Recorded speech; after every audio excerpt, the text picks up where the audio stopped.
नमस्कार मंडळी मी गणेश ठाकरे न्यूज जागृती चॅनलवर आपलं सहर्ष स्वागत आहे। मंडळी, नमो शेतकरी सन्मान निधीच्या 8व्या हप्त्याचं वितरण हे लवकरच केलं जाणार आहे। याची जी काही प्रक्रिया असेल ती सुरू करण्यात आलेली आहे आणि एकंदरीत जे काही पैसे असतील हे कधीपर्यंत जमा केले जाणार याच्या संदर्भात आपण थोडक्यात आणि महत्त्वाची अशी माहिती या व्हिडिओच्या माध्यमातून घेणार आहोत। परंतु त्यापूर्वी शेतकऱ्यांना सुद्धा काही कामं करायची आहेत। हे दोन कामं केल्यानंतरच शेतकऱ्यांच्या खात्यावर पैसे जमा केले जाणार आहे। आता हे दोन कामं कोणते असणार आहेत, कधीपर्यंत हे पैसे शेतकऱ्यांच्या खात्यावर जमा केले जाणार आहे, नमो शेतकरी सन्मान निधीच्या 8व्या हप्त्याचे 2000 रुपये हे कधीपर्यंत जमा केले जाणार याची माहिती आपण या व्हिडिओच्या माध्यमातून घेणार आहोत। तर मंडळी, मी गणेश ठाकरे न्यूज जागृती चॅनलवर आपलं सहर्ष स्वागत आहे। तुम्ही चॅनलवर नवीन असाल तर या साईडला एक सबस्क्राईबचं काळं बटन दिसेल, त्याच्यावरती क्लिक करा। जर तुम्हाला हा व्हिडिओ आवडला तर नक्की शेअर करायला विसरू नका आणि जरी हा व्हिडिओ मोठा झाला तरी हा व्हिडिओ शेवट पण बघायला सुद्धा विसरू नका। मंडळी, ज्या अर्थी पीएम किसानचा 21 हप्ता वितरित झालेला आहे आणि जे काही शेतकरी असतील ते 22 हप्त्यासाठी सुद्धा पात्र केले जाणार आहे आणि जे काही डाटा असेल राज्य केंद्र सरकारचा तोच डाटा परत पीएम किसान योजनेचा डाटा हा नमो शेतकरी सन्मान निधीला वापरला जातो। म्हणून ते काही जेवढे शेतकरी पीएम किसान योजनेसाठी पात्र आहेत तेवढे सगळे शेतकरी हे नमो शेतकरी सन्मान निधीसाठी सुद्धा पात्र आहेत। परंतु यामध्ये अनेक शेतकऱ्यांचे नवीन रजिस्ट्रेशन झाले होते। त्या नवीन रजिस्ट्रेशन झालेल्या शेतकऱ्यांच्या केवायसी बाकी आहेत, अशा शेतकऱ्यांनी केवायसी केल्या पाहिजेत।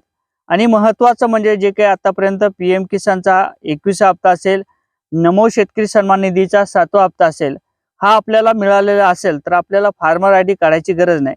परंतु आपण आतापर्यंत फार्मर आयडी काढली नसेल किंवा आपल्याला जर लाडक्या बहिणीचे 1500 रुपये मिळत असतील लाडक्या बहिणीला आणि त्याच लाडक्या बहिणीला जर नमो शेतकरी सन्मान निधीच्या 8व्या हप्त्याचे पैसे पाहिजेत असतील तर अशा लाडक्या बहिणीसाठी एक फॉर्म भरण्याची प्रक्रिया सुरू झालेली आहे।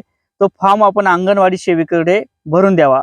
त्याचबरोबर जर आपल्याला निराधारचे पैसे मिळत असतील तर अशा लाडक्या बहिणींना किंवा अशा जे काही निराधारचे व्यक्ती आहेत, शेतकरी आहेत, अशा शेतकऱ्यांनी सुद्धा अंगणवाडी सेविकेकडे तो फॉर्म भरून द्यावा। त्याशिवाय आपल्याला कोणत्या प्रकारचे पैसे मिळणार नाहीत।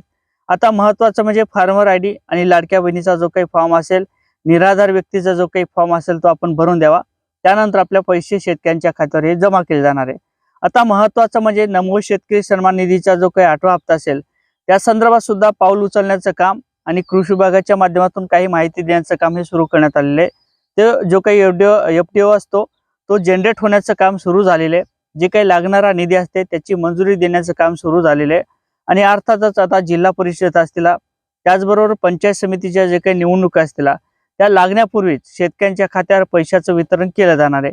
अर्थातच जे काही पीएम किसान योजना असेल, नमो शेतकरी सन्मान निधी योजना असेल, पीक विमा असेल, त्याचबरोबर जे काही निराधारच्या योजना असतील, त्याचबरोबर लाडकी बहीण योजना असेल, अशा जे काही योजना असतील त्या कुठंतरी भाजपला फायदा व्हावा किंवा जे काही मतदान असतील त्यांना प्रलोभन देण्याचं काम हे कुठंतरी भाजप सरकारच्या माध्यमातून केले जाते आणि ही जी काही योजना असतील त्याची निधी ही फक्त कुठंतरी राजकारणाच्या फायद्यासाठीच वापरली जाते असेही बोलले जाते।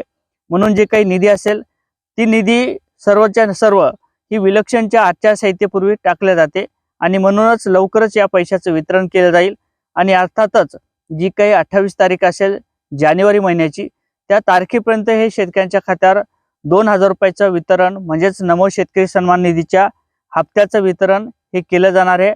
8वा हप्ता ह्या शेतकऱ्यांच्या खात्यावर जमा केला जाणार आहे अशी सुद्धा माहिती काहीशी पुढे येत आहे आणि याचंच अपडेट आपण या व्हिडिओच्या माध्यमातून घेतलेलं आहे। नक्की चॅनलवर नवीन असाल तर चॅनलला सबस्क्राईब करा, व्हिडिओ आवडला तर लाईक आणि शेअर करायला सुद्धा विसरू नका। जय शिवराय।